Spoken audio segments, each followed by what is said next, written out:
Here's why your ex seemed like they didn't care after the breakup.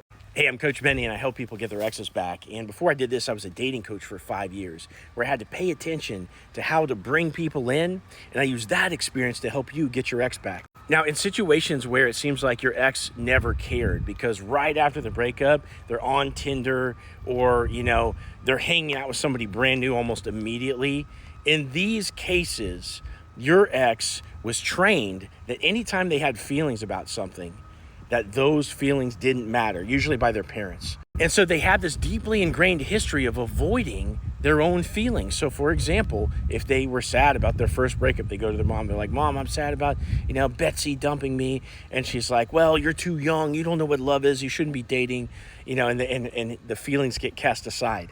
Or they hurt themselves on the playground. And it's like, "Dad, I hurt my leg." "Oh, I'll give you something to cry about. You're fine." So they learn very quickly that this stuff in here doesn't matter, and that they just got to keep trucking no matter what is going on right here. Now, obviously, an environment like that doesn't encourage communication. And so in your relationship, you and your ex probably weren't talking that much about things, or maybe you were trying, but they weren't really available for that. And so as a product of that situation, the communication breakdown, you're going to have a lot of issues between you two. So they're going to get overwhelmed with what's going on. Usually the way that they live life, running from problems and not communicating, etc., people pleasing, it all kind of comes to this boiling point, especially after the honeymoon phase.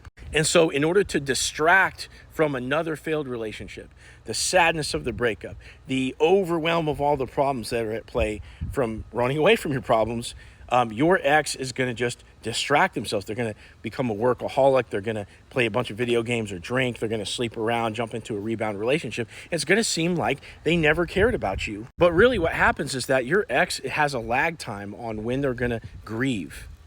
So for you, you're going to start grieving immediately because you have this immediate loss of your partner. But your ex will repress their emotions. They will push you out of their mind. And for your ex, their grieving process doesn't start, maybe till 3 months later, because in the meantime, they're going to push out every single thought of you, and they're just going to keep trucking. So in cases like these, it's not that they don't care. It looks like they don't care because they're on a dating app right away or whatever the case is. But what they're doing is distracting. If anything, what you guys had was probably something very real and special, because that's the kind of thing that somebody with a dismissive avoidant attachment style is going to run from, because they fear that intimacy. They fear that loss of independence. And if you want to tell me your story and get some advice on what to do next, click to my profile, click this link right here and set up a call with me. And I'm going to hear your story, and I'm going to give you a step-by-step game plan to get your ex back.